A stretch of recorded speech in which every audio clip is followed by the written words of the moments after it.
Hello வணக்கம் நண்பர்களே. என்னென்னு சொன்னால் இது வந்துட்டு என் இன்பாக்ஸில் ஏறி வாட்ஸ்அப்பில் ஏறி நீ என்ன பிரச்சனை கேட்குறாக்களுக்கும் நீ அவனும் பார்க்கணுமன்றதுக்காக அவனுக்கு எந்த ஷேர் பண்ணுங்க ப்ளீஸ். என்ன சொன்னால் இவன் வெளிநாடு அனுப்புவதாக சொல்லி 1,50,000 ரூபா காசு வாங்கினேன் என்கிட்ட போன வருஷம். அப்போ அந்த காசை கேட்டுக்க டேல சண்டை பிடிச்சி மேலே அவ்வளோக்கு பேசி வாங்கினேன். 1,00,000 ரூபா காசு வாங்கியாச்சு. என்னாலே முடியும் காசு இவன் தரலன்ட்டு சொல்கிறதுக்கு. இவன் இப்போ என்ன சொல்கிறான்னா, நான் கடைசியாக ஒரு 50,000 ரூபா காசு போட்டேன், 1,00,000 ரூபா பெஸ்ட்டுக்கு போட்டு கடைசியாக 50,000 ரூபா போட்டேன். அந்த 50,000 ரூபா காசு தரலன்ட்டு சொல்கிறான். அந்த போட்ட 1,50,000 ரூபா காசுமே இவன்ட அக்கௌண்ட் இவன் தந்த இந்த வாட்ஸ்அப்பில் இவன் அனுப்பின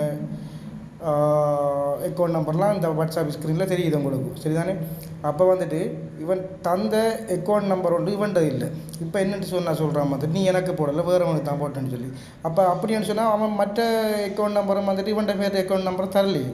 கடைசியாக சேருவன்ற அவர்கிட்ட தான் தந்திக்கான் அப்போ அவருக்கு போட்ட அந்த காசு இவன் போடலையா தரலையான்னு சொல்கிறான். அப்போ இதில் பாருங்கள் சேருவன் சொல்லி அவன்தான் மெசேஜ் அனுப்பியிருக்கான், சரிதானே? அனுப்பியிருக்கிறான் அவன் தான். அப்போ எதுக்கு இப்படி சொல்லணும்? ஒரு தெப்ராட்டியம் பிடிச்ச ஆளாக இருக்கான். மற்ற கரிகேசன்லாம் இங்கே நாட்டில் இருந்து கூட காசு அனுப்பியிருக்கிறான். கடைசியாக மென்ஷன் பண்ணி அந்த இதை டிலீட் பண்ணியிருக்கிறான். கரிகேசன்ற பேரை எரர் பண்ணிக்கிறான். பாருங்கள், இதில் நல்லா தெரியும். இந்த பாருங்கள், இதான் அவன் அனுப்பின இந்த எரர் பண்ணி அனுப்பிக்கான். பிறகு முன்னாடி அனுப்பினதில் எரர் பண்ணல, இந்த இப்போ எரர் பண்ணி அனுப்பிக்கான்.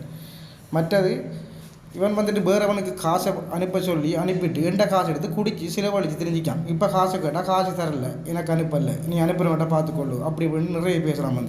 இவன் ஒழுங்கான முறையில் ஒழுங்கான தகவல் தான் பிறந்திருந்தான். என்கிட்ட காசு தரணும் கண்டிப்பாக, இல்லாட்டி அதுக்குரிய தண்டனை கடவுள் கொடுப்பான். நான் கொடுக்குறேன்னு கடவுள் கொடுப்பான். இவர் இந்த வீடியோ டிலீட் பண்ணணுமான்னு காசு தரணும்.